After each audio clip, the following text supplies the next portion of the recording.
शुभ प्रभात, शुभ प्रभात, शुभ प्रभात। करें शुरू, आ जाइए। Good morning, good morning, good morning. तो लास्ट टाइम तक हम लोगों ने जो सवाल किए, जो टॉपिक अभी द्विघात समीकरण में हम लोगों ने पढ़े, है ना। द्विघात समीकरण क्या है, अभी जो हमारी कितनी क्लास, ये कौन सी चल रही है? चौथी चल रही है। द्विघात समीकरण क्या है, द्विघात समीकरण क्या काम आती है, द्विघात समीकरण के मूल क्या होते हैं, मूलों को कैसे पहचानते हैं, और फिर मूलों को ज्ञात कैसे करते हैं, मूलों की विशेषता क्या होती है। धीरे धीरे हमारा फाउंडेशन हम सेट कर रहे हैं, जमीन तैयार कर रहे हैं, नींव हमारी तैयार होती जा रही है। हमने मूल निकालने के तरीके देखे, उनसे मूल निकाल के भी देखे, मूलों और गुणांकों में संबंध भी देखा। लास्ट टाइम जो हमने किया वो था मूलों और गुणांकों में संबंध, कि जो गुणांक होते हैं और जो मूल होते हैं उनमें क्या संबंध होता है, मूलों की प्रकृति कैसी होती है, काल्पनिक, वास्तविक।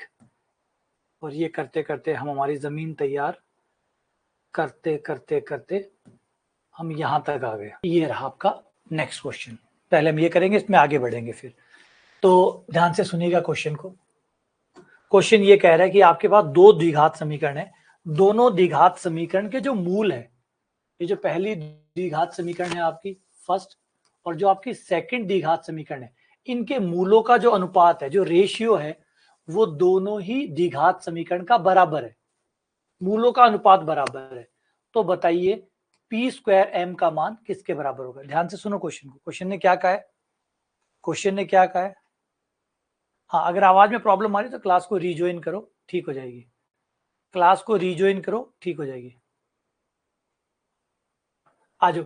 तो क्वेश्चन ने क्या कह रहा है, पहले ध्यान से सुन लो, पहले अच्छे से समझ लो कि फर्स्ट वाली जो द्विघात समीकरण है उसके दो मूल होंगे, उन दोनों मूलों का अनुपात वही है। मूल बराबर नहीं है, मूलों का अनुपात बराबर है। इन दोनों का अनुपात और इन दोनों का अनुपात बराबर है। इसके जो दो मूल आएंगे उनका अनुपात और इसके जो दो मूल आएंगे उनका अनुपात बराबर है। फॉर एग्जाम्पल, अगर हम इसके मूलों को अल्फा वन और बीटा वन माने, पहली समीकरण के मूल अल्फा वन बीटा वन और दूसरी के अल्फा टू बीटा टू माने, तो क्वेश्चन के अनुसार जो हमें दिया हुआ है कि मूलों का अनुपात बराबर है, यानी अल्फा वन बट्टा बीटा वन बराबर होगा अल्फा टू बटा बीटा टू, ये आपको दिया हुआ है। अब इस चीज को आप कैसे यूज करोगे और हमारा सवाल को सॉल्व करके पी स्क्वायर एम का मान निकालना है। बताओ पी स्क्वायर एम का मान इनमें से कौन सा होगा, ये सवाल है। मूलों का अनुपात बराबर है, मूलों का अनुपात बराबर है। क्या करोगे, कैसे करोगे, दिमाग लगाओ, उठा पटक करो, इधर वाले को उधर पटको, उधर वाले को इधर पटको। आधा पर्दा तो आप कर ही लोगे इसको, थोड़ा बहुत तो पेन चल ही जाएगा। फिर देखो ये दिया हुआ है, ये मैंने बता दिया। अब इसे क्या कर सकते हो, इसके साथ क्या कर सकते हो, मतलब क्या धमाका क्या कर सकते हो इसके साथ, क्या किया जा सकता है। तो एक चीज हमेशा नॉर्मल होता है, जब अनुपात बराबर होते हैं ना, तो हम एक काम कर लेते हैं कि इसको बराबर में कोई संख्या मान लो। सपोज करो के मान लो, लैम्डा मान लो। के तो मान लो, क्या सवाल में तो नहीं है, नहीं के नहीं है, तो के मान लो या लैम्डा मान लो।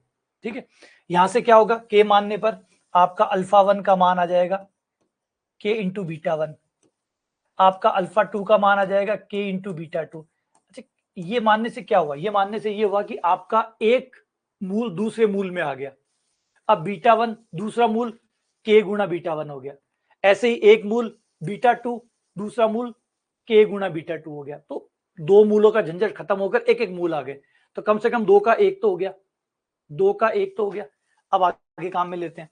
अगला हिस्सा है, हमें पता है कि मूलों का योग, जो हम पढ़ के आए हैं, मूलों का योग alpha one plus beta one बराबर होगा माइनस बी बटा ए, माइनस बी बटा ए। बी का मान कितना, माइनस का पी। सी का मान कितना, क्यू। ए का मान कितना, एक। तो ये आ जाएगा बी का मान पी, ए का मान एक, माइनस का P. Alpha one beta one का मान आ गया माइनस पी। यहां पे हमारे पास मान है, अल्फा वन का मान वहां से रख सकते, रख दो। अल्फा वन का मान के गुणा beta one plus beta one बराबर minus P. Beta one common आ गया, K plus one beta one बराबर माइनस पी। फाइनली हम इस समीकरण पे आ गए हैं।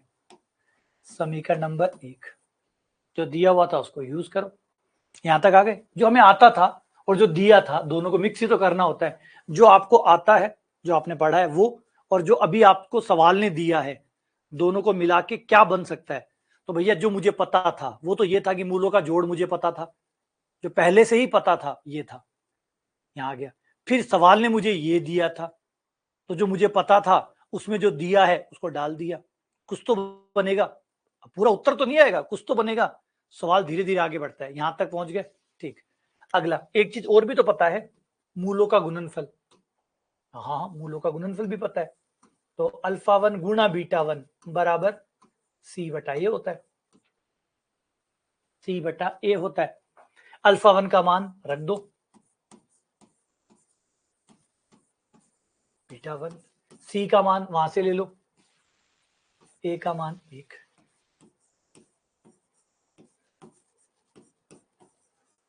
ये आ गया समीकरण नंबर 2। अब क्या कर सकते हो, जो आपको पता था। अब ध्यान से सुनना, ये सोचना सीखो, ये सोचना सीखो, तभी सवाल तक हम पहुंच पाएंगे। क्या पता था, बोले ये पता था, मुझे पता था मूलों का योग क्या होता है, मुझे पता था मूलों का गुणनफल क्या होता है, मैंने मान रख दिया और ये कर करके यहां तक मैं पहुंच गया। अब क्या कर सकता हूं इन दोनों के साथ, ये दो समीकरण बन गए। क्या लगता है क्या कर सकते हैं हम लोग इसके साथ, सोच के देखो, कुछ कर सकते हैं। लग रहा है कुछ दिख रहा है आपको, कुछ दिख रहा है कि अभी कुछ किया जा सकता है, कुछ तूफानी किया जा सकता है। क्या करना चाहिए यहाँ पे, यहाँ पे क्या करना चाहिए, समीकरण 1 को देखो और समीकरण 2 को देखो और सोचो कि यहां हम क्या कर सकते हैं। आग लगा सकते हैं इसमें, है ना, पेट्रोल डाल के आग लगा सकते हैं। ऐसा कुछ धमाकेदार सोचो कि क्या कर सकते हो। और कुछ, हाँ सोचो, बिल्कुल, और सोचो, सोचो, आएगा आएगा, दिमाग आएगा, दिमाग बढ़ेगा। सोचो क्या कर सकते हो। एक काम सही का, बीटा वन का मान यहां से निकाल के यहां रख दो, बीटा गायब, एक और कम, एक और कम, बढ़िया, सबसे बढ़िया। चलो बीटा वन का मान निकाल के गायब कर दो, गायब हो रहा है। ये बीटा वन का मान निकला और ये मान यहां से निकाल के इसमें रख दो, ये लो, बीटा वन भी बर्फ में लग गया। जितने कम होंगे उतना बढ़िया होगा।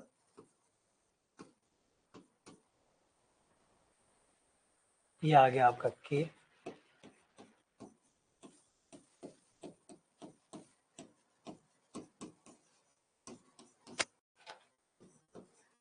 के बटा क्यू बटा पी स्क्वायर।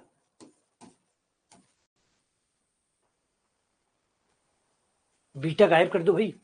अब करोगे तो पता लगेगा। अब ये मत पूछो हमें कैसे पता चलेगा, तुम्हें जो पता लग रहा है वो कर लो। बोला के का मान रख दो, के का मान रखो, करोगे तभी पता चलेगा। गलत करोगे तब पता चलेगा ये गलत है ये सही है।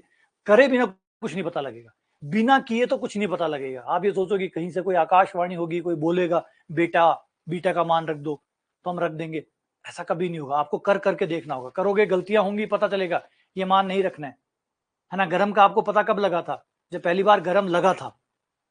माता पिता ने कितना भी बताया होगा कि गरम है, ताता है, हमारे राजस्थान में बोलते हैं ताता है। ताता मतलब गरम को ताता कहते हैं। बच्चे को कहते हैं बेटा ताता है, ताता है। बच्चे को नहीं समझ में आता।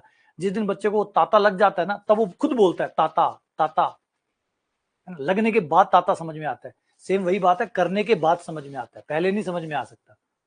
करोगे तो जानोगे। आ गया। अब एक बात सोचो, ये आया, अगर यही चीज हमने दूसरे वाले समीकरण के साथ किया होता तो क्या आता, दूसरे समीकरण के साथ क्या आता, सेकंड समीकरण के साथ यही चीज अगर दोहराई होती तो क्या आता, क्या अंतर आता। अगर यही चीज जो हमने पहले समीकरण के साथ दोहराई है उसे दूसरे समीकरण के साथ दोहराते तो क्या आता,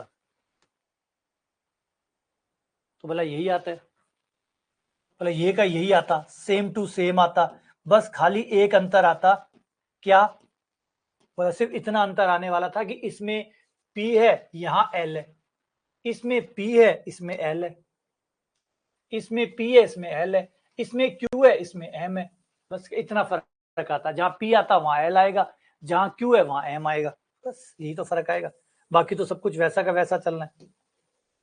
Q की जगह M, P की जगह L। नंबर 4, दोनों बराबर है, दोनों के एलएचएस देखो सेम टू सेम आए हैं, तो जिनके एलएचएस सेम है उनके आरएचएस भी सेम होंगे, Q बटा पी स्क्वायर M बटा L स्क्वायर, वज्र गुणा करने पर।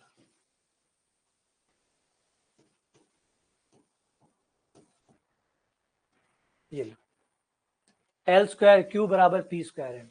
वो कह रहे हैं कि ऑब्जर्व करने से भी पता लगता है, लेकिन हमारी दिक्कत ये होती है गणित में ऑब्जर्व करने को हिंदी में कहते हैं लगता है, और हम गणित को लगता के आधार पे नहीं करते, हमें डर लगता है ना, क्योंकि जो हमें लगता है गणित में वो सच होगा या नहीं होगा कोई गारंटी नहीं है। हो सकता है क्वेश्चन बनाने वाला हमारे अनुभव का फायदा उठाना चाहता हो, हमारे लगता का या महसूस होने का फायदा उठाना चाहता हो, क्योंकि गणित गणित है भाई, गणित को आपकी भावनाओं से कोई परवाह नहीं है, गणित आपकी भावनाओं के उलट भी उत्तर देती है।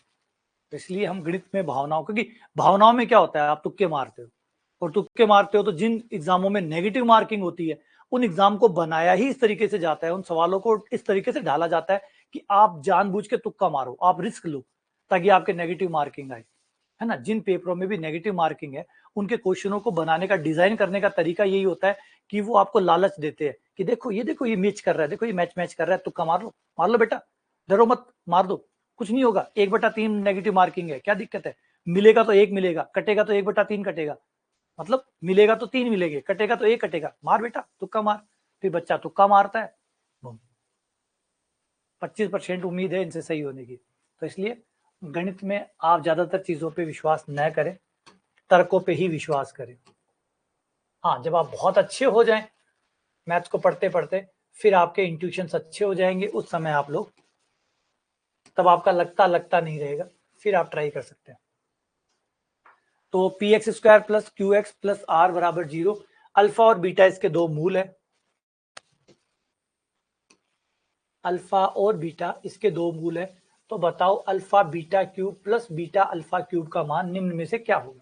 Alpha beta cube plus beta alpha cube, alpha beta cube plus beta alpha cube, तो अल्फा प्लस बीटा बराबर माइनस बी बटा ए, माइनस बी बटा ए, तो माइनस क्यू बटा ए हो गया आपका पी, मूलों का गुणनफल सी बटा ए, सी बटा ए यानी आर बटा बी।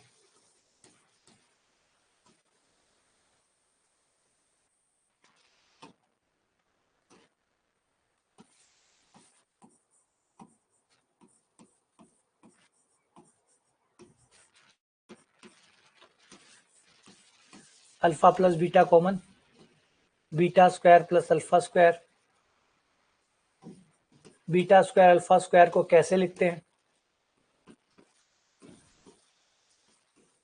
उसको ऐसे लिखते हैं अल्फा प्लस बीटा का square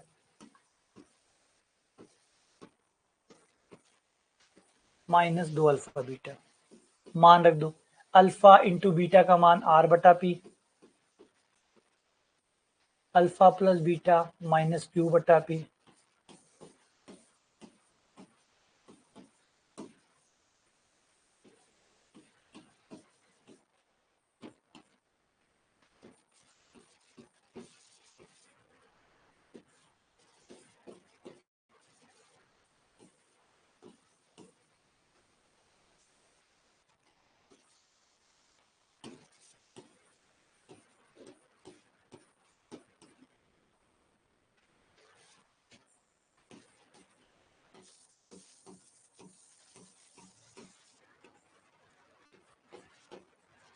are Q square R P बटा पी क्यू।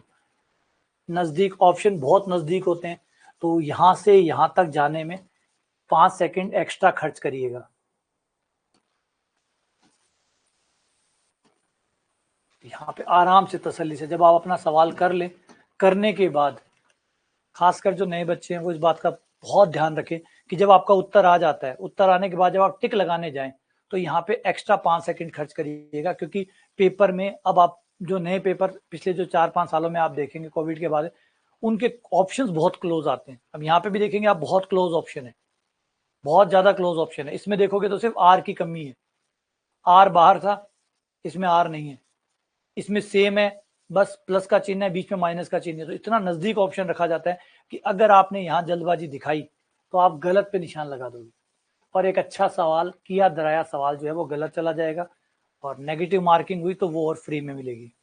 तो यहाँ ध्यान रखना है, यहाँ से यहाँ तक आने में बहुत सावधानी बरतिएगा, कुछ सेकंड का टाइम लेने की आदत डालो, ठीक है। आ जाओ आगे बढ़ते हैं, आगे मिलते हैं क्यूब रूट्स ऑफ यूनिटी, बड़ा प्यारा टॉपिक है।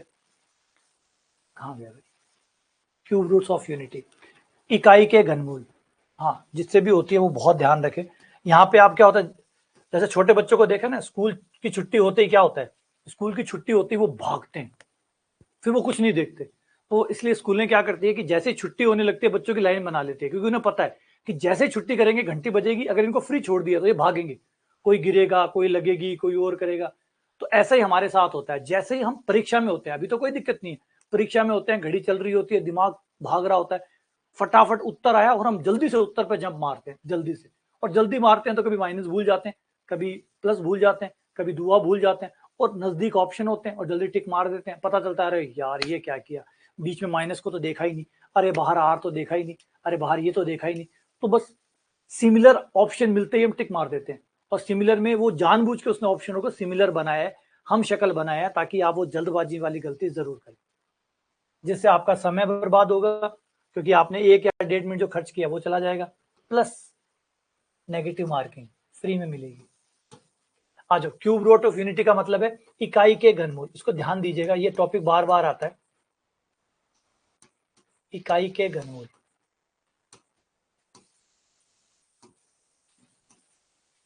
ये लगभग आपको हर जगह मिलेगा, लगभग हर जगह, है ना, आप चाहे कुछ भी पढ़ लीजिए। इकाई के घनमूल क्या होता है, इकाई का घनमूल, इकाई का घनमूल होता है जैसे एक है, एक की पावर जब आप 1/3 करेंगे तो इसे कहते हैं इकाई के घनमूल, 1 की पावर 1/3, इसे इकाई के घनमूल कहते हैं। अब ये चीज आपके लिए नई हो सकती है कई लोगों के लिए, जिन लोगों को पता नहीं है। वैसे इकाई के वर्गमूल भी होते हैं, इकाई के वर्गमूल यानी √1, जो कि आपके दो होते हैं, प्लस माइनस एक होते हैं, एक प्लस का एक और एक माइनस का एक। इससे तो आप बहुत अच्छे से जानते हैं इकाई के वर्गमूल, इकाई के वर्गमूल दो होते हैं, प्लस का एक और माइनस का एक। वही इकाई के जो घनमूल होते हैं वो 3 होते हैं, जैसे वर्गमूल 2 होते हैं, घनमूल 3 होते हैं। जब आप इन्हें सॉल्व करेंगे तो 3 आएंगे, एक दूसरा आएगा -1 प्लस आयटा √3/2, अगला आएगा -1 माइनस आयटा √3/2। ये 3 उत्तर आते हैं, 2 काल्पनिक होते हैं, एक वास्तविक होता है, 2 काल्पनिक और एक वास्तविक। इन्हें ओमेगा कहा जाता है, इसे ओमेगा, अगर आप इसका स्क्वायर करते हो तो पाओगे कि ये आ रहा है, इसलिए इसका नाम पड़ गया ओमेगा स्क्वायर। स्क्वायर क्यों, क्योंकि इसका स्क्वायर करने पर ये आ जाता है, इसलिए नया नाम देने की क्या जरूरत है। नया नाम आप तब देते हैं जब आपको लगता है कि एकदम नया है तो ही नया नाम देते हैं, वरना जब इसके स्क्वायर करने से ये आ रहा है तो फिर इसका नाम मैं बीटा या अल्फा क्यों रखूं, इसका स्क्वायर ही तो है, तो इसका नाम रख दिया गया ओमेगा स्क्वायर। तो इकाई के 3 घनमूल आते हैं, एक ओमेगा, ओमेगा स्क्वायर। कैसे आते हैं थोड़ा सा वो भी जान लो, ताकि फिर दिमाग में ठहर जाए, वरना ठहरने मुश्किल हो जाएंगे। कैसे आया, इस तरीके से आया कि इकाई के घनमूल माना x है ना, इसका थोड़ा सा डेरिवेशन कर लेते हैं। और जैसे मैंने हमेशा कहता हूं कि डेरिवेशन जरूर करिएगा, जो खासकर छोटे छोटे हो उनके डेरिवेशन जरूर करिएगा, याददाश्त लंबी रहती है और बहुत टाइम तक वो टिके रहते हैं, और प्लस कॉन्फिडेंस फ्री मिलता है। 3 पावर को उधर ले जाओ या दोनों तरफ घन करने पर, 1/3 पावर तो इधर ही है, दोनों तरफ 3 पावर करने पर, इधर भी 3 पावर कर दिया, इधर भी 3 पावर कर दिया, दोनों तरफ 3 पावर ले ली, 3 से 3 पावर कट गया, 1 आ गया, ये आपका x³ आ गया। एक को इधर ले आओ, इसके गुणनखंड कर लो, एक को एक की क्यूब लिख लिया, हमारा फॉर्मूला लगा दो a³ माइनस b³ वाला, जो होता है a minus B a square plus ab plus b square. इन्हें जब आप सॉल्व करेंगे तो एक उत्तर तो आपको यहां से सीधा मिल जाएगा, x = 1। ये जो भाई साहब है, ये जो द्विघात समीकरण है, आपको जो बचे हुए दो उत्तर होते हैं वो इससे मिलते हैं। ये रहा, इसमें लगाना पड़ता है श्रीधराचार्य।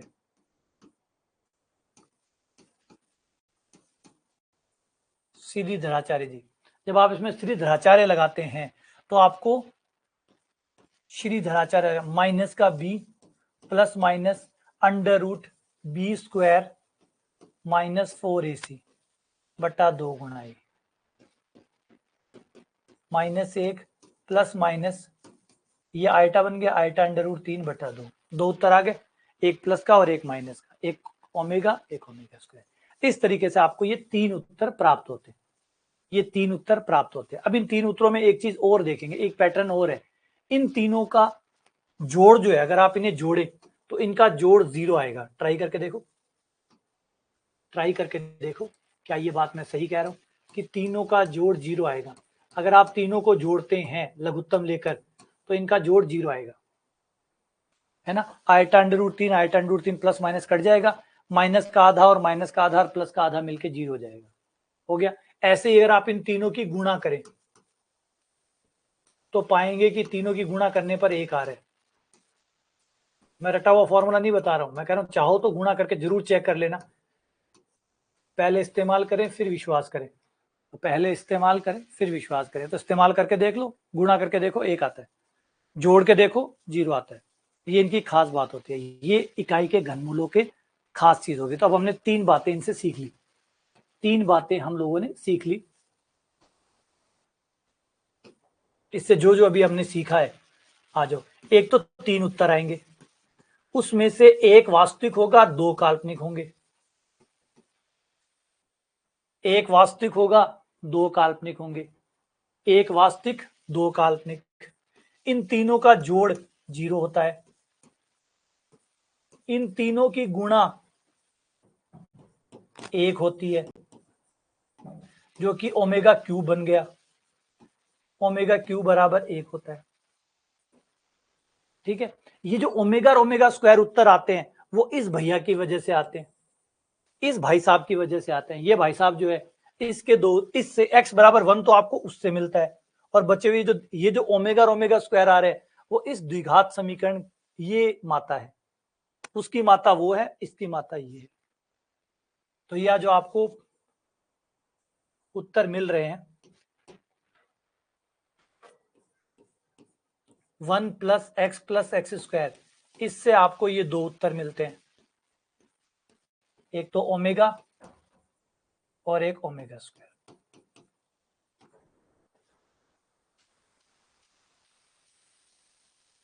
अच्छा, अब इसी का एक हम शक्ल भाई और है, उससे मिलवाते हैं। इकाई के -1 का माइनस इकाई के घनमूल प्लस इकाई के घनमूल हो गए माइनस इकाई के घनमूल, वो भाई भी होता है इसका एक, इसका जुड़वा भाई -1 के घनमूल, कुछ अंतर नहीं है, बस माइनस का अंतर है। पहला मूल आएगा -1, दूसरा मूल आएगा माइनस ओमेगा, तीसरा मूल आएगा माइनस ओमेगा स्क्वायर।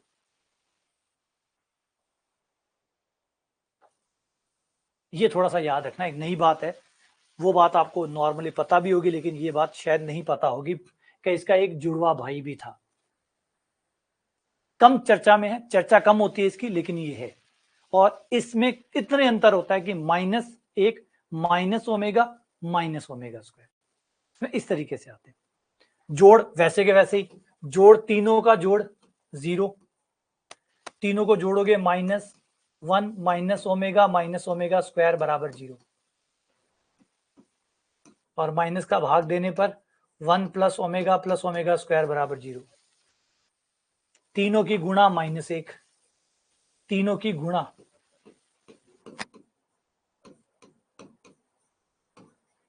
तीनों की गुणा करोगे तो minus minus minus omega cube आ गया, माइनस के।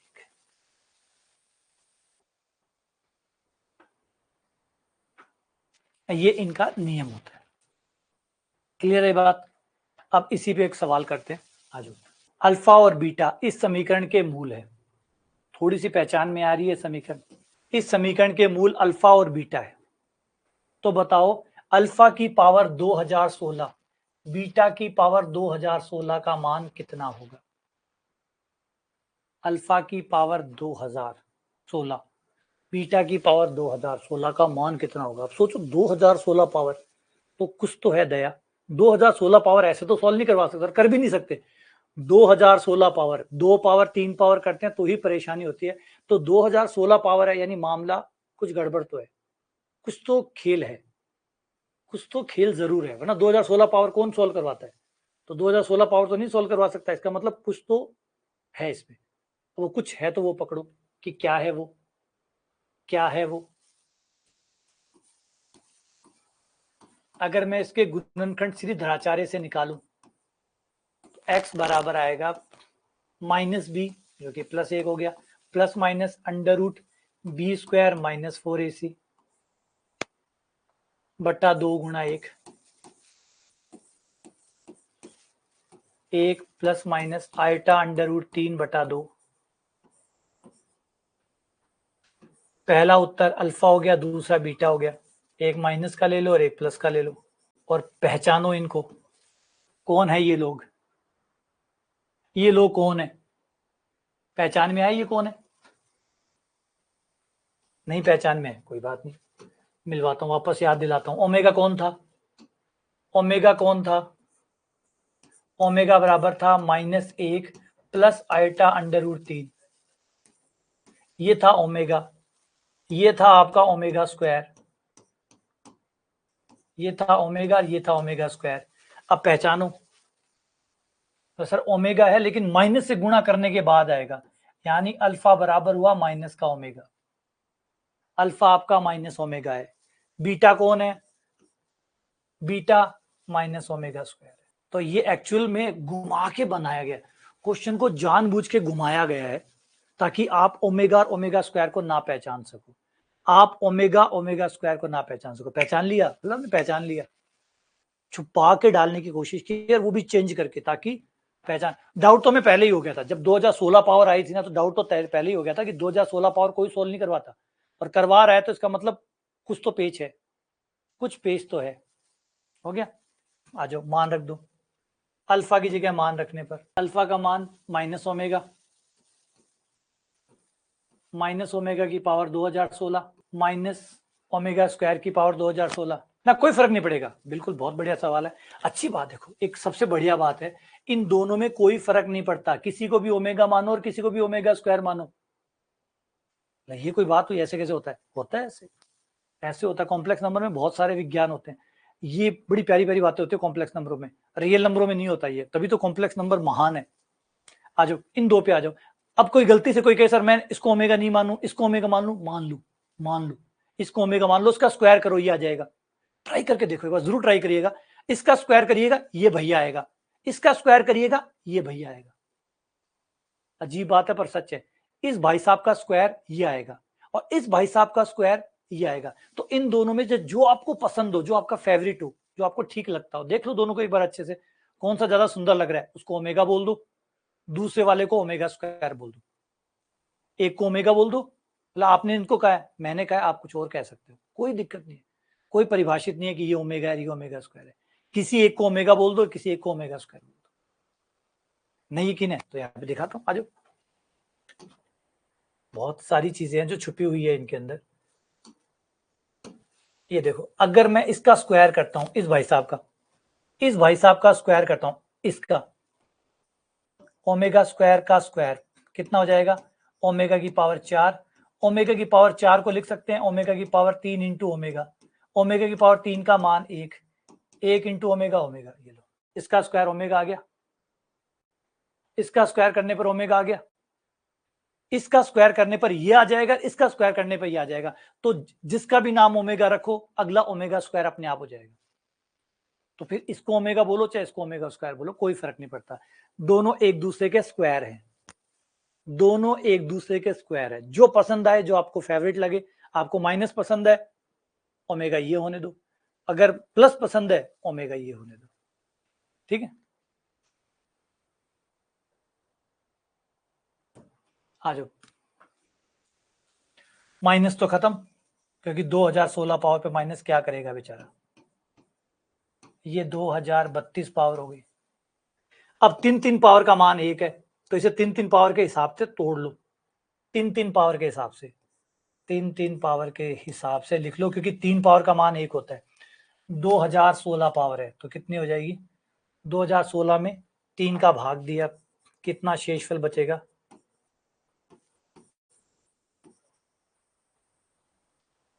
3 6 18, 21, पूरा भाग चला गया। वाह बढ़िया, और ही बढ़िया। ऐसे उसको लो, 2032 का क्या हिसाब है? 3-3 पावर,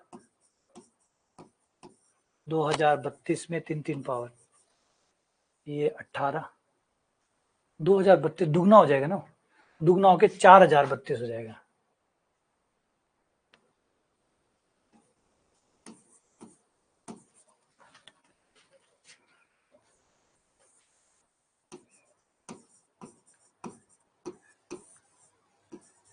एक बार 10,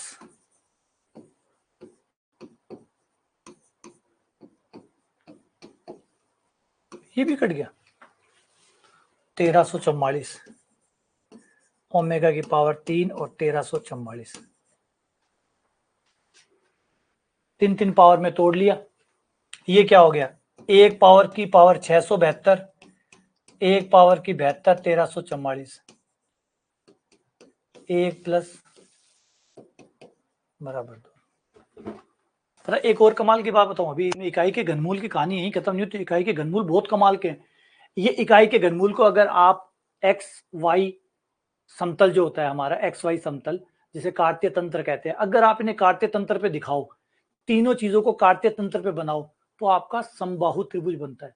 समबाहु त्रिभुज यानी ये तीनों लोग आपके समबाहु त्रिभुज से भी कनेक्टेड है। अगर आपको कभी समबाहु त्रिभुज बनाना हो तो ये तीनों शीर्ष मिला देना, तो आपको एक समबाहु त्रिभुज प्राप्त हो जाएगा। आ जाओ थोड़ा सा देख लेते हैं, मजेदार चीज है। किसी चीज के बारे में जितनी चीजें आप कनेक्ट कर सको ना, उतनी कनेक्ट करिए, ताकि वो उतने लंबे समय तक आपके दिमाग में टिकेगा। जिसके साथ जितनी कहानियां जोड़ सकते हो उतनी कहानियां जोड़िए, जितनी कहानियां आप जोड़ेंगे चीजें उतने देर तक आपके साथ रहेंगी। आ जाओ आपको मिलवाता हूं। पहला उत्तर था 1, दूसरा उत्तर था -1/2 √3/2। पहला उत्तर x का मान 1, y का मान तो कुछ था ही नहीं, 0 हो गया। ये वास्तविक भाग और काल्पनिक भाग लिख रहा हूं, पहला पॉइंट आपको वो मिल गया यहां पे, वो रहा। x का मान 1, y का मान 0 है ना। 1 आया था तो काल्पनिक भाग 0 हो गया, वास्तविक भाग 1 हो गया, काल्पनिक भाग 0 हो गया, ये हो गया। दूसरा आया था, वास्तविक भाग आया था -1/2 और काल्पनिक भाग आया था under root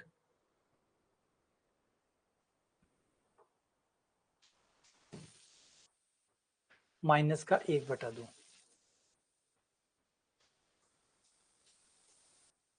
under root 3/2।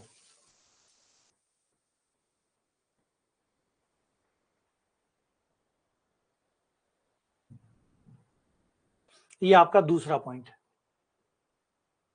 Point number 1, point number 2। तीसरा पॉइंट था आपका सेम पॉइंट ही था, ऐसा ही,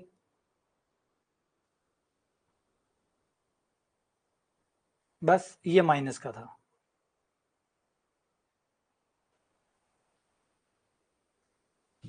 ये आपका तीसरा पॉइंट है। अब तीनों पॉइंटों को अगर मैं जोड़ दूं, मिला दूं, तो एक समबाहु त्रिभुज आपको मिलेगा, समबाहु त्रिभुज मिलेगा।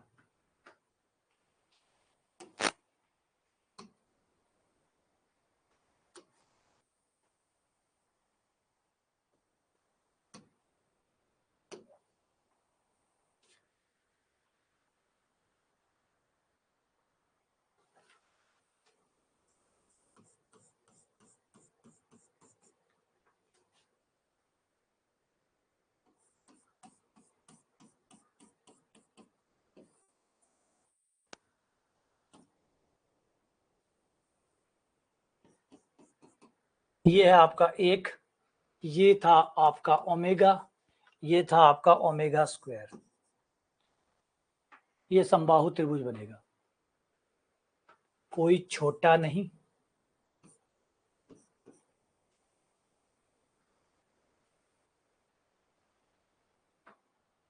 ठीक है। सिर्फ यहां तक ही कहानी खत्म नहीं होती, कहानी उससे ज्यादा भी है। अब अगर आप इन तीनों शीर्षों को मिलाकर एक त्रिभुज बनाएं, अगर आप इन तीनों शीर्षों को मिलाकर एक परिवर्त बनाएं,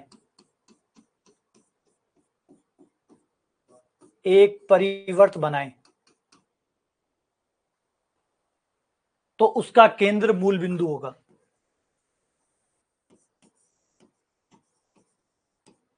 तथा त्रिज्या 1 होगी।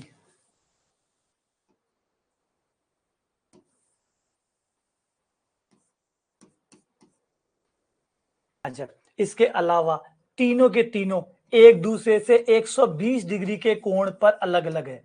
वो जिस कोण पे भी है 120 पे ये आएगा, उसके 120 पे ये आएगा, और उसके 120 पे ये आएगा।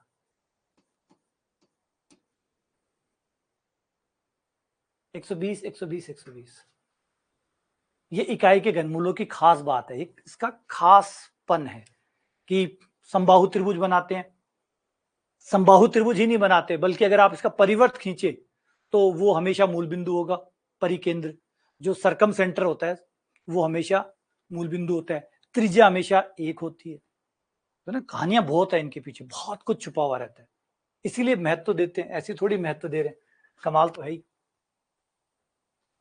ठीक है, क्लियर है बात, समझ में आ गई। तो इकाई के घनमूलों को ध्यान दिएगा थोड़ा सा कि ये बड़ी कमाल की चीज है, इसीलिए ये आपको ग्रुप थ्योरी में भी मिलेंगे ये लोग, ये आपको कॉम्प्लेक्स में भी मिलेंगे।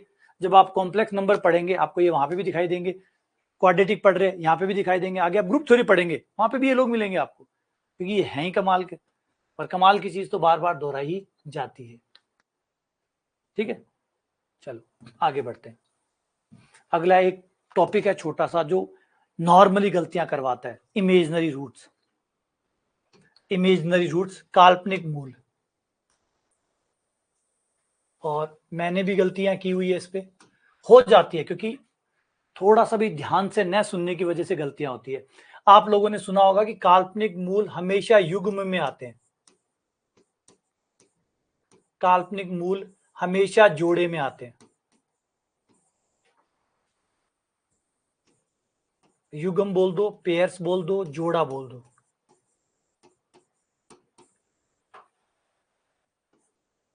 ये बात सुनी हुई है,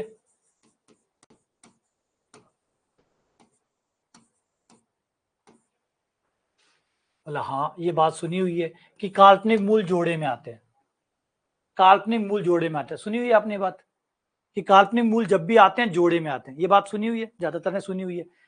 क्या लगता है ये बात सही है या गलत है? ये बात सही है या गलत है? ये बात सही है या गलत है?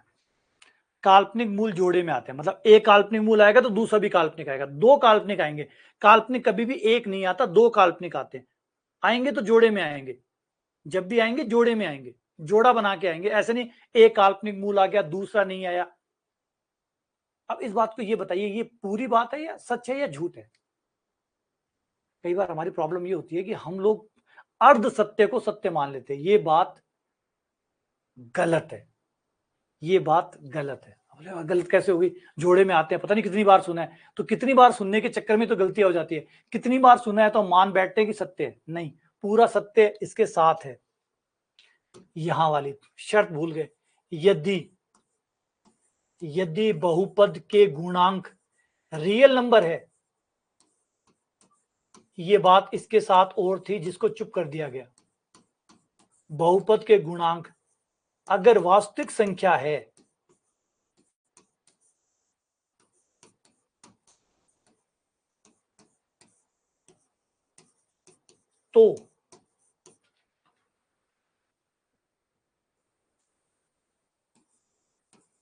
तो ये बात सच है, बिल्कुल। अगर आपके गुणांक, हम द्विघात समीकरण की बात कर रहे हैं, अभी मैं द्विघात समीकरण लेता हूं, अगर इस द्विघात समीकरण के जो ए बी सी है, अगर ये तीनों लोग रियल नंबर है, ये लोग रियल नंबर हैं, ये एक रियल नंबर है, ये एक रियल नंबर है, ये एक रियल नंबर है। अगर ये तीनों लोग रियल नंबर है तो ही ये बात सच है, तो ही ये बात सच है। क्लियर है? तो इसके साथ ये वाली शर्त जरूरी है कि बहुपद के जो गुणांक हैं वो पहले रियल नंबर हो। अगर वो रियल नंबर नहीं है तो इस रिजल्ट की वैधता खत्म हो जाएगी। इसकी वैधता इस शर्त के साथ है, जब तक ये सच है तब तक ये सच है। जैसे पाइथागोरस है, वो तब तक सच है जब तक समकोण त्रिभुज है। तो वो जो समकोण त्रिभुज पे टिकी हुई है, हमारी गणित में हर पर में किसी ना किसी शर्त के ऊपर टिकी हुई होती है। अगर वो शर्त, वो पैंदा हटा दोगे आप, अगर वो आप पैंदा हटा दोगे, वो शर्त हटा दोगे, तो पूरी इमारत ढह जाएगी। ये सबके साथ है, हमारे मकानों के साथ भी है। हमारा मकान चाहे दिखने में कितना भी खूबसूरत हो, वो आखिरकार नींव पे ही टिका हुआ है। आप नींव निकाल दीजिए, देखिए मकान का क्या होता है। आप दुनिया का कितना भी मजबूत मकान बना लीजिए, बिना नींव के कोई मकान नहीं रह सकता। तो हर चीज के साथ कोई ना कोई इनविजिबल शर्त जरूर होती है, उसका ध्यान रखना पड़ता है। जब तक वो लागू है तब तक ये सच है, सच है, बिल्कुल सच है, लेकिन इसके साथ सच है। अगर ये गायब है तो फिर ये भी काम नहीं करेगा। ठीक है ना?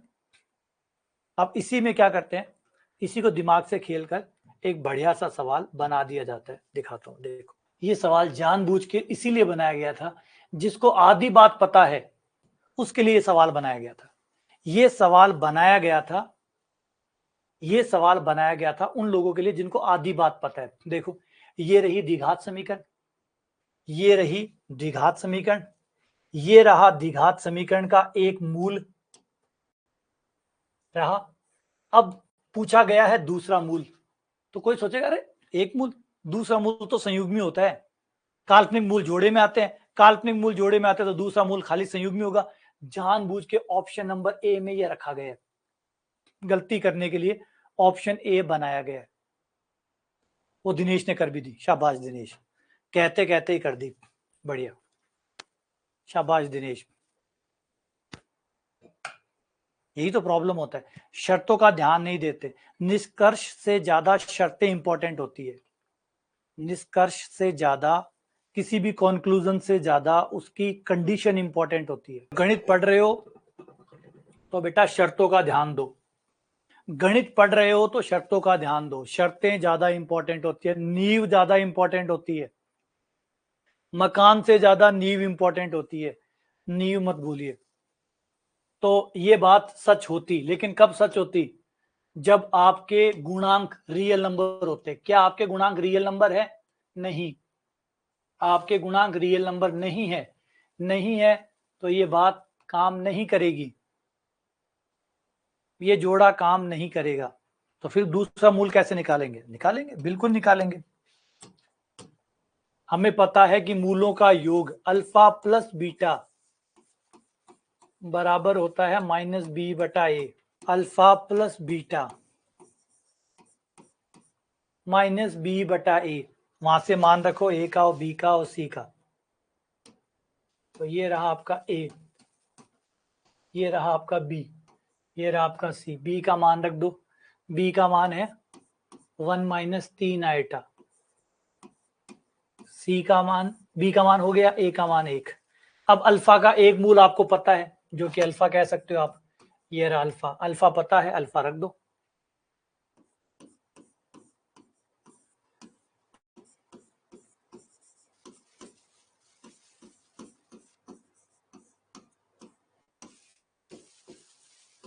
बराबर आया 2 आइटा। तो ये सवाल था गलत करवाने के लिए। सवाल को जानबूझ के ऐसा बनाया गया था कि जिसने भी आधी पर में पढ़ी हो, जिसने भी आधी पर में पढ़ी हो वो फंस जाए। बिल्कुल मिलती है पीडीएफ, पीडीएफ क्लास की मिलती है। पीडीएफ में थोड़ा एक दो दिन कई बार लेट हो जाता है, पीडीएफ क्लास के साथ में डलती है। जैसे वीडियो डलता है, वीडियो के बाद फिर उसकी पीडीएफ भी डलती है। तो ये बढ़िया सवाल बना हुआ है, इसको ध्यान से पढ़ना है आपको, बेवकूफी नहीं करनी है। जानबूझ के बनाया इसीलिए गया था। मैंने कहा ना, पेपर बनाने वाले का मकसद होता है कि आपको बहानाओं में बहाना, आपको ऐसी चीजें गलतियां करवाना जो आपको लगता है कि सही है और आप फंस जाओ। टाइम भी खाएगा, नंबर भी खाएगा। नेगेटिव मार्किंग है तो नंबर भी खाएगा, टाइम भी और नंबर भी दोनों खाएगा। तो ये वो बढ़िया सवाल होते हैं। ठीक है, चलो आगे बढ़ते हैं।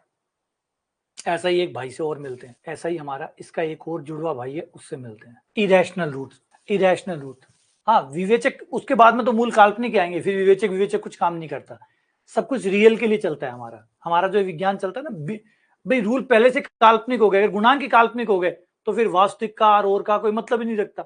अगर आपका ए आइटा में आ रहा है, बी आइटा में आ रहा है, तो फिर तो मूल वास्तविक होंगे, काल्पनिक होंगे, कोई मतलब ही नहीं रखता। आपके गुणांक ही काल्पनिक है, जब आपके गुणांक ही काल्पनिक है तो काल्पनिक तो अपने आप ही आ गया, तो फिर ये सारी चीजें जो है ना बेमानी हो जाती है। तो इरेशनल रूट्स पे, ये इरेशनल रूट मतलब अपरिमेय मूल।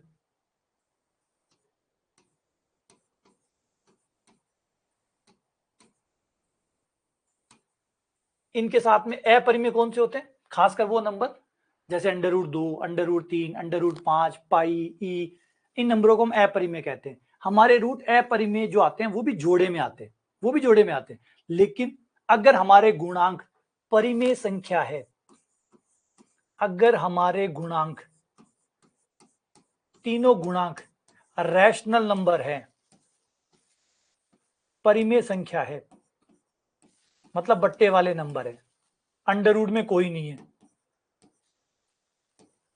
अगर हमारे गुणांक रैशनल नंबर है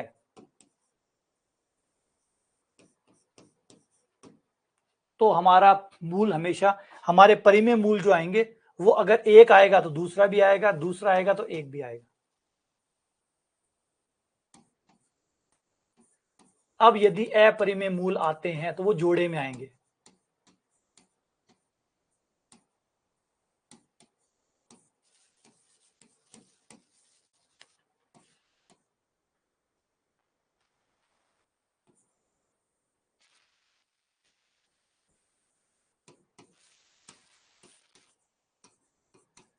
हैं तो जोड़े में आएंगे, इकलौते नहीं आएंगे। अगर आपके गुणांक परिमेय संख्या है, अगर आपके गुणांक परिमेय संख्या है, सोचो गुणांक परिमेय संख्या यानी इनमें कोई में भी अंडर रूट नहीं है, और फिर मूलों में अगर अंडर रूट आ रहा है तो फिर एक अंडर रूट थोड़ी आएगा, दो आएंगे। क्यों? क्योंकि सीधे धराचार्य का फॉर्मूला देखो, सीधे धराचार्य का फॉर्मूला कहता है अगर अंडर रूट आएगा, अगर एक मूल पे अंडर रूट आता है तो दूसरे मूल पे भी तो अंडर रूट आएगा। भाई अगर एक मूल पे अंडर रूट आता है तो प्लस माइनस है, तो अगर एक रूट प्लस का आया है अंडर रूट के साथ तो दूसरा माइनस के साथ आएगा, वो तो आएगा ही आएगा। अगर आपके देखो ना तो ए में अंडर रूट था, ना बी में अंडर रूट था, ना सी में अंडर रूट था, तीनों में ही अंडर रूट नहीं थे, तो फिर अंडर रूट सूत्र से आया होगा।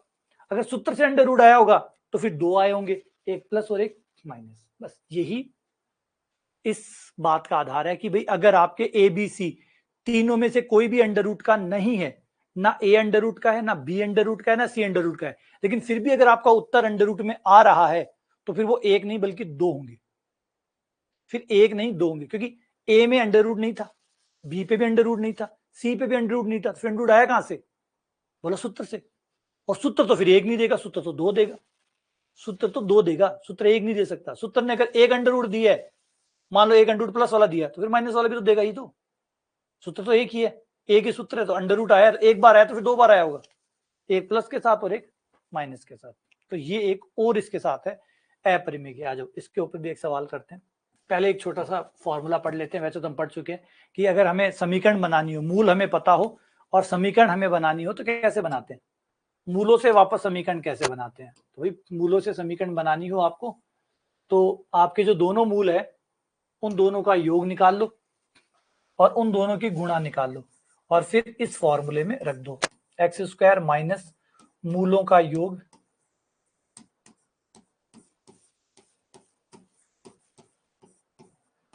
इंटू एक्स पर मूलों का गुणन। जो मूलों का गुणन है उसे यहां लिख दो,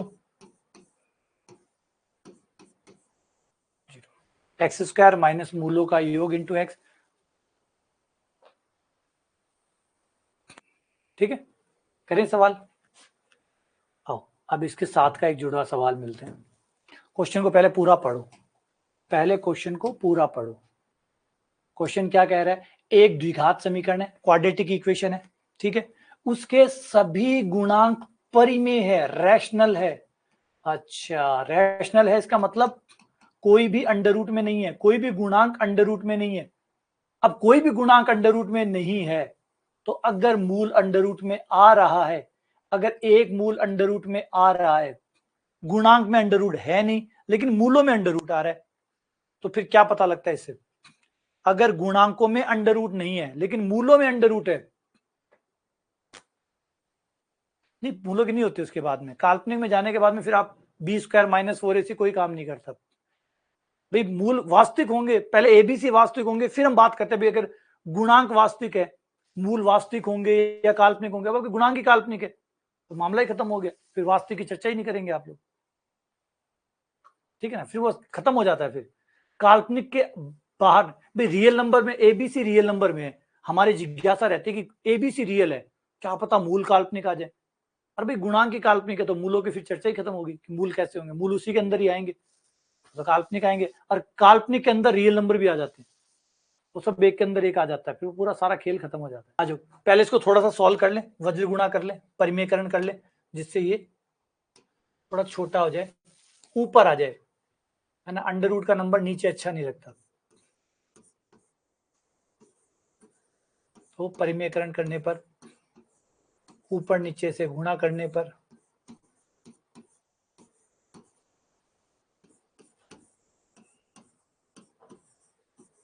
ए स्क्वायर माइनस बी स्क्वायर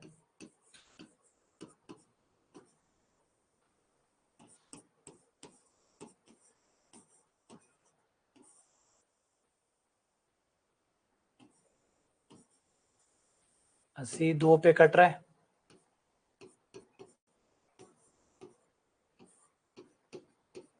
ये आपका एक मूल आ गया, मान लो इसका नाम अल्फा है, तो इसका नाम अल्फा है तो इसी का भाई बीटा भी होगा, जो कि ये माइनस में है तो वो प्लस में होगा।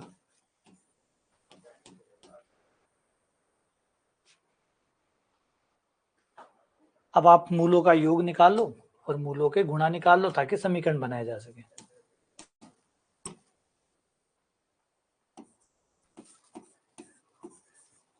मूलों का योग दोनों को जोड़ोगे लघुत्तम 14 आ जाएगा, 3√2 3√2 कट जाएगा, 10/14 आ जाएगा, 10/14 यानी 5/7। मूलों का गुणनफल करें तो गुणा करने पर आ जाएगा A square minus B square 25 minus 18, 25 minus 18 7, 7/14 का स्क्वायर, ये 28 आ गया, ठीक है। अब आपके पास दोनों आ गया, आप समीकरण निकाल लो, एक्स स्क्वायर माइनस मूलों का योग प्लस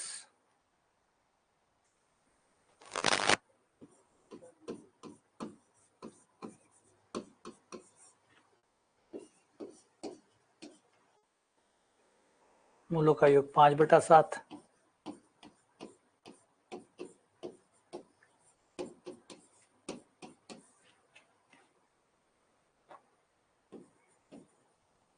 अट्ठाईस से गुणा करने पर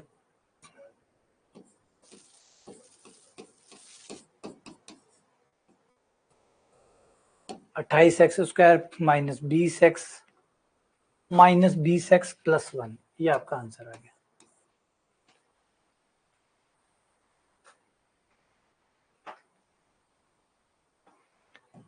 ठीक है, बढ़ जाऊं आगे, यहां तक सब सही है। अब थोड़े छोटे छोटे सवाल कर लेते हैं, अभी जिस फॉर्मूले को हमने पढ़ा है उसको थोड़ा सा हाईलाइट करते हैं। अगर मूलों का योग 1 है, बिना पेन चलाए हो जाएगा, तो मूलों का योग 1 है, गुणनफल -20 है, समीकरण क्या आएगी? अगर मूल 1 है, मूलों का योग जो है सम ऑफ द रूट 1 है, प्रोडक्ट ऑफ द रूट -20 है, समीकरण कौन सी होगी? अगर सम ऑफ द रूट 1 है, एक्स स्क्वायर माइनस योग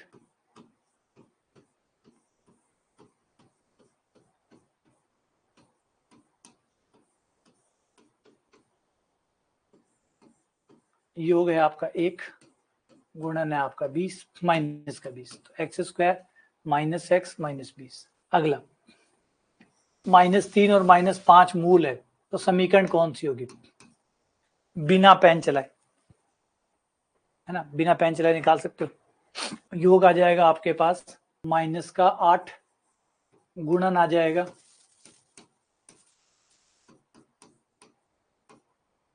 x² माइनस योग माइनस माइनस प्लस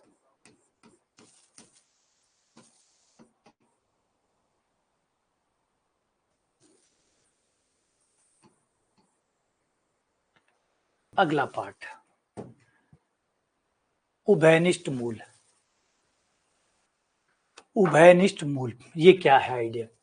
उभयनिष्ठ मूल का मतलब होता है अगर आपके पास दो द्विघात समीकरण है, अब हो सकता है कि दो द्विघात समीकरण अलग अलग है, इसके दो रूट होंगे, इसके दो रूट होंगे, हो सकता है, संभव है इसके दो अलग हो, इसके दो अलग हो, ऐसा तो हो ही सकता है। एक ये हो सकता है कि इसका एक एक मूल सेम हो, जो एक मूल इसका आ रहा है वो एक मूल इसके साथ आ रहा है, ये दोनों बराबर, ये बराबर, एक एक मूल, दो इसके मूल, दो इसके मूल, लेकिन दोनों में एक एक मूल सेम है, ऐसा हो सकता है। ये ऐसा भी हो सकता है कि इसके जो दो मूल है इसके भी वही दो मूल है, जैसे 2 और 3 इसके भी रूट है, 2 और 3 इसके भी रूट है, ये भी संभव हो सकता है। जो दो रूट इसके हैं वही दो रूट इसके हैं, या ऐसा हो सकता है एक सेम हो एक अलग हो, दूसरा अलग हो पहला सेम हो। तो दो प्रकार से संभावना बनती है, एक रूट कॉमन हो, दो रूट कॉमन हो, एक मूल उभयनिष्ठ हो, दो मूल उभयनिष्ठ हो। ठीक है, एग्जांपल ले लो पहले, जैसे ये दो द्विघात समीकरण है,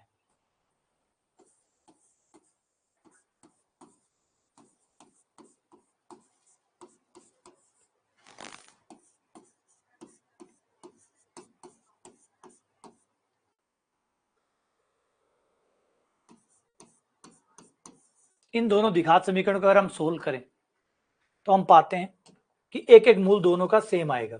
जैसे मैंने इसको सॉल्व किया, इसको सॉल्व करने पर गुणनखंड करने पर मेरे दो रूट आ जाएंगे, एक आ जाएगा -1, एक आ जाएगा -2। इससे सॉल्व करूंगा तो एक रूट आ जाएगा -1, एक आ जाएगा -4।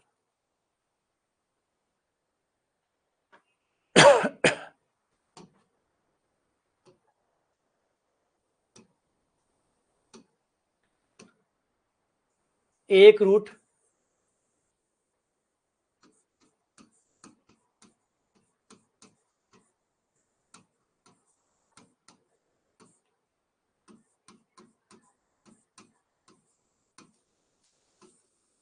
एक मूल समान है, एक रूट समान है, क्लियर है, एक रूट समान है। अब ऐसा भी तो हो सकता है दोनों रूट समान है, बिल्कुल हो सकता है दोनों रूट समान है एक रूट समान है, या तो केवल एक मूल समान होगा या दो मूल समान होंगे, या हो सकता है दोनों मूल अलग अलग हो। अब दोनों मूल अलग अलग है उसको तो पढ़ने की कोई जरूरत ही नहीं है, क्योंकि दोनों मूल अलग अलग है तो क्या संबंध है, कोई संबंध ही नहीं है, उसके दो अलग है इसके दो अलग है, कोई रिलेशनशिप ही नहीं है। लेकिन अगर एक मूल समान है इसका मतलब एक मूल पहले वाले समीकरण में भी है और वो दूसरे में भी है, यानी पहले को भी संतुष्ट कर रहा है दूसरे को संतुष्ट कर रहा है, दोनों को संतुष्ट कर रहा है। हाँ, ये कुछ बनाता है। आ जाओ, अगर दो द्विघात समीकरण है,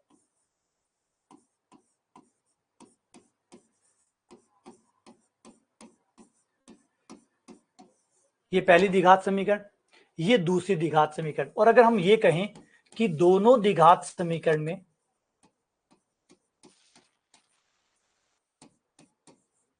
दोनों द्विघात समीकरण के लिए, ये पहला द्विघात समीकरण ये दूसरा द्विघात समीकरण, दो द्विघात समीकरण है, एक मूल अगर हम सेम माने कि एक मूल इनका समान है, एक मूल x बराबर अल्फा उभयनिष्ठ है, कॉमन है, दोनों में है,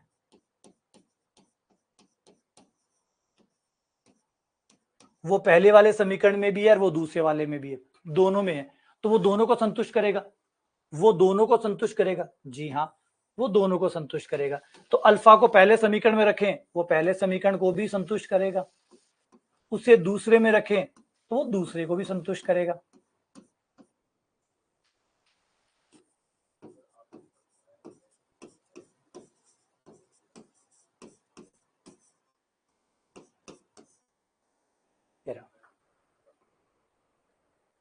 ये दोनों समीकरण को संतुष्ट करेगा। अब यहां से हम कर सकते हैं मैट्रिक्स सिद्धांत का उपयोग, अल्फा स्क्वायर बटा माइनस अल्फा बटे 1 बटे अल्फा स्क्वायर बटा माइनस अल्फा बटा अचर पद बटा। ये कैसे काम करता है? अल्फा स्क्वायर में अल्फा स्क्वायर को छोड़ दो, अल्फा स्क्वायर में अल्फा स्क्वायर को छोड़ दो, b1 c2 जिसे आप वज्र गुणन कहते हैं, है ना। जब आप समीकरण को सॉल्व करते हैं 10वीं क्लास में आप वज्र गुणन की सहायता से समीकरण को सॉल्व करते हैं। ये कुछ वैसा तरीका होता है। Alpha square b1 c2 c1 b2, उसके बाद में a1 c2, अब आप अल्फा वाले को छोड़ दीजिए, a1 c2 c1 a2, इसके बाद में इसे छोड़ दीजिए a1 b2 a2 b1। ये रहा। अब इन शर्तों का आप इस्तेमाल करिए, सवाल कुछ ना कुछ बनाएगा कि भैया मूल ऐसा है, मूल वैसा है, कुछ ना कुछ उसके साथ जोड़ के बनाएगा। अब आपके पास ये 3 चीजें आ गई, इन 3 चीजों को आपको यूज करना है सवाल के अकॉर्डिंग और सॉल्व करना है। ये होता है एक मूल के उभयनिष्ठ होने की शर्त, इसको शर्त कहते हैं। अगर एक मूल उभयनिष्ठ है तो ये बात सच होगी, अगर एक मूल उभयनिष्ठ है तो ये बात सही होगी। ऐसे ही अगर 2 मूल उभयनिष्ठ हो तो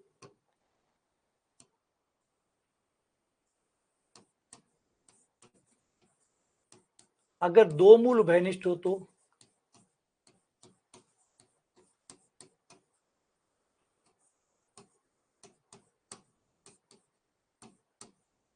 तो इसका मतलब दोनों समीकरण सेम टू सेम है, दोनों समीकरण सेम टू सेम है, क्योंकि 2 ही तो मूल थे और दोनों ही बराबर आ गए, दोनों ही मूलों के दोनों मूल ही बराबर आ गए।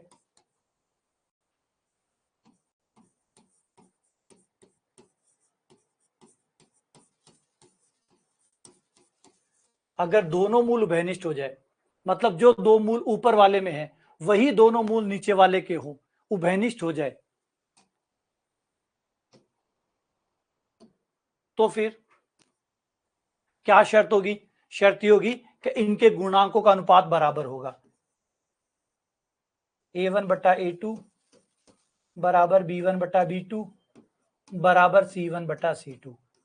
दोनों मूल कॉमन हो यानी सेम हो तो उसकी शर्त a1 बटा a2 बराबर b1 बटा b2 बराबर c1 बटा c2। a1 a2 बराबर b1 b2 बराबर c1 c2। ये है 2 मूल समान होने की शर्त।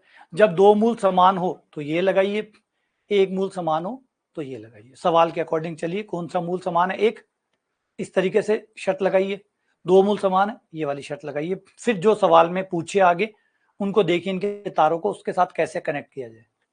आओ सवाल करते हैं। अगर इस समीकरण का, ये 2 समीकरण है, इनका एक मूल उभयनिष्ठ हो तो P का मान क्या होगा? कितने मूल उभयनिष्ठ है?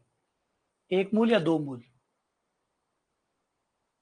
एक मूल लिखा हुआ नहीं है, थोड़ा सा करेक्शन है, एक मूल उभयनिष्ठ है। हाँ, गुणांकों का अनुपात बराबर होता है। ज्यादा डिटेल में मैं नहीं जा सकता, ज्यादा डिटेल में जाऊंगा, वैसे मुझे डिटेल वैसे भी पसंद है, लेकिन प्रॉब्लम क्या होती है, हम एक कंपटीशन एग्जाम से जुड़े हुए हैं, हम एक कंपटीशन एग्जाम से जुड़े हैं। अदरवाइज अगर हम पढ़ने की बात करें तो द्विघात समीकरण अपने आप में इतना बड़ा है कि आप 6 महीने पढ़ा सकते हो आराम से, और कोई भी चीज रिपीट नहीं होगी। 6 महीने आप डेली क्लास लीजिए और 6 महीने तक करवाएंगे बिना एक सिंगल चीज रिपीट हुए। जैसे अभी आप लोगों ने घनमूल वाला देखा था, घनमूल के बारे में अगर अभी तो घनमूल ही बात की है, घनमूल के बाद में 1/4 मूल, 1/5 मूल, बड़ा विज्ञान है, बहुत लंबा चौड़ा विज्ञान है। अगर वो सारी बातें करने लग जाए तो 1-2 क्लास तो केवल घनमूल खा जाता है, केवल घनमूल जो है ना वो 1 से 2 क्लास खा जाता है। तो कहीं ना कहीं समेटना पड़ता है कि नहीं, हमारी परीक्षा कौन सी है, बोले ये परीक्षा कहाँ तक पूछेगी, बोले यहाँ तक पूछेगी, तो बस वहीं पे अपने आप को समेट लो। इसलिए ज्यादा गहराई में, गणित है भाई, बहुत गहरी है, कोई खत्म नहीं होती, शुरू होती है खत्म कोई नहीं होती। एक ब्रांच गणित की ऐसी नहीं है जो शुरू हुई है और खत्म हो गई हो। बता लीजिए, ढूंढ लीजिए कोई चीज, गणित की कोई ब्रांच है, सबसे शुरुआती ब्रांच है नंबर थ्योरी, 1 2 3। कब शुरू हुई थी? आज से 7,000 8,000 साल पहले। खत्म हुई? नहीं, आज भी उसके ऊपर फील्ड मेडल मिल रहे हैं। इतनी बड़ी ब्रांच है कि अभी भी उसकी खोजों के ऊपर फील्ड मेडल दे रहे हैं, और 8,000 साल पुरानी ब्रांच है। नंबर ही खत्म नहीं हुए, नंबरों के प्रति जो समझ है वही खत्म नहीं हुई अभी तक हमारी, और फिर भी यही माना जाता है कि हमें समझ में ही नहीं आया अभी नंबर होते क्या। एक छोटा सा एग्जाम्पल के लिए आता है मुझे बड़ा, कि आज तक एक आता है पाई और ई। आज तक कोई ये नहीं बता पाया दुनिया में कि पाई का और ई का जोड़ परिमेय होगा कि अपरिमेय होगा। ये एक रैशनल नंबर है या इरेशनल नंबर है? अभी तक आज तक कोई ये नहीं बता पाया कि पाई और ई का जोड़, ये दोनों अपरिमेय है, ये भी अपरिमेय है, ये भी अपरिमेय है, ये भी इरेशनल है, ये भी अपरिमेय है और ये भी अपरिमेय है।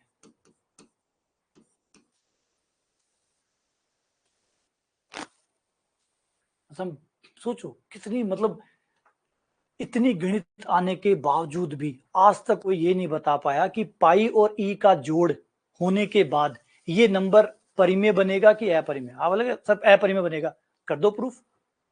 ऐसा थोड़ी माना जाता है, प्रूफ करना माना जाता है, प्रूफ कर दो, अगला फील्ड मेडल आपके नाम पे।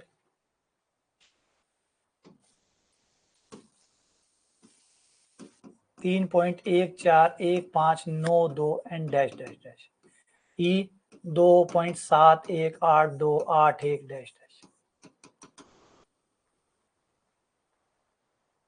सोचो कितना बेसिक सवाल है। बोले इतना बेसिक सवाल भी नहीं निकला अभी तक। भाई नहीं निकला, इतना बेसिक सवाल भी अभी तक नहीं निकला। इसका जवाब भी अभी तक किसी को नहीं पता।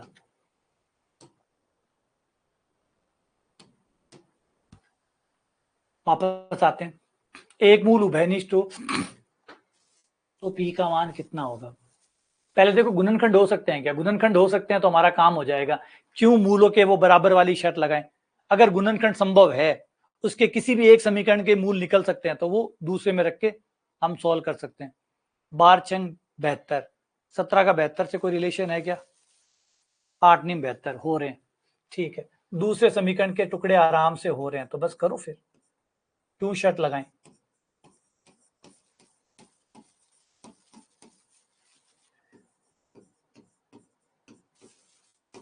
दूसरा रास्ता पकड़ते हैं, 8 नीम 72,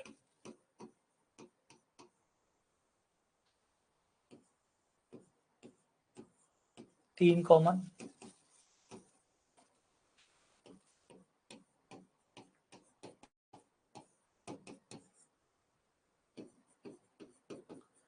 दो x minus 3, 3x minus 4, x का मान हो गया 3/2, x का मान 4/3। अब या तो हो सकता है उस समीकरण के साथ ये मूल कॉमन हो, या हो सकता है ये मूल कॉमन हो, कोई तो कॉमन होगा, दोनों में से कोई तो कॉमन होगा। या तो ये भैया कॉमन होगा उसके साथ, या ये वाला भैया कॉमन होगा, कोई तो कॉमन होगा। लेते हैं, माना 3/2 कॉमन है, कोई तो कॉमन है। तो अगर 3/2 कॉमन है, यदि x बराबर 3/2 उभयनिष्ठ मूल है,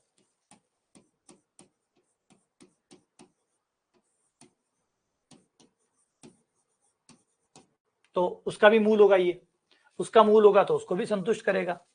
x की जगह 3/2 रखने पर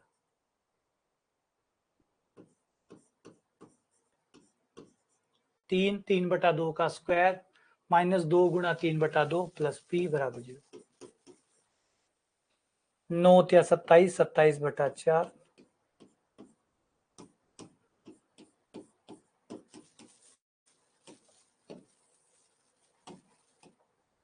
बारह 15/4 प्लस p बराबर 0। p का मान -15/4,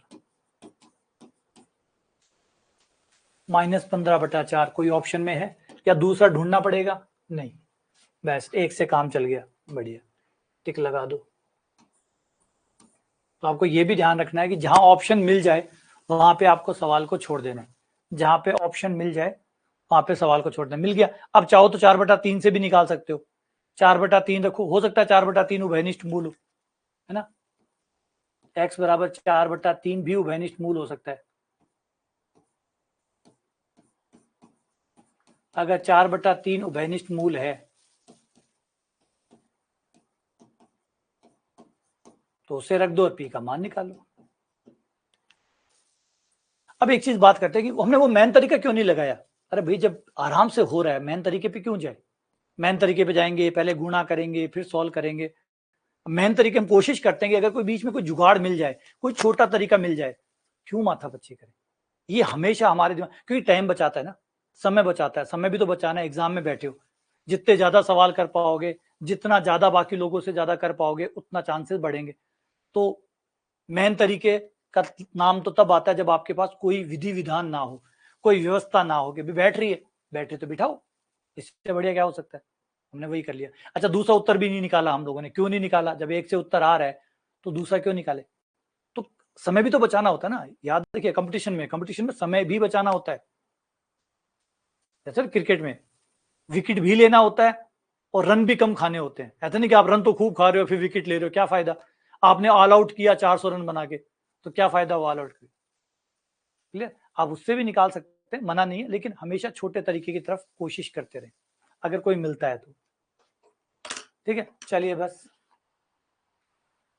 हाँ, मैन तो थोड़ा सा लंबा जरूर होगा, लेकिन मैं ये कहना चाहता हूँ कि अपना ध्यान रखिए कि जितना जल्दी उत्तर पे पहुंच सके ये भी हमें डेवलप करना होगा, वरना सवाल करते करते करते पता चला टाइम ही खत्म हो गया। वैसा नहीं होना चाहिए, थोड़ा समय बचाना जरूरी है, उसके लिए दिमाग को खुला रखो। चलिए, मिलते हैं आप लोगों से ब्रेक के बाद अगली क्लास में। ठीक है, धन्यवाद। सेकंड वाला हाँ, फिर गलती हो सकती है, सवाल में गलती होगी। फिर हमारा काम है भाई, उत्तर आ गया, माइनस का 15/4 आया, माइनस का 15/4 इसी में था और किसी में था नहीं, तो फिर सवाल ही गलत हो सकता है। और देख लो 15/4 बी में कहा 15/4, बी में तो 15/3 है और हमारा आया 15/4, यही है। माइनस का 15/4, तो माइनस का 15/4 तो किसी में है नहीं, तो फिर नन ऑफ दीज हो जाएगा। अगर मान लो ये गलत है, सवाल की गलती है, फिर हमारी कोई गलती नहीं है। हमने एक उत्तर निकाला, वो एक ही ऑप्शन में था, वो सही होगा। 3 गलत बनाने होंगे, एक सही बनाना होगा। ठीक है, ओके, मिलते हैं आप।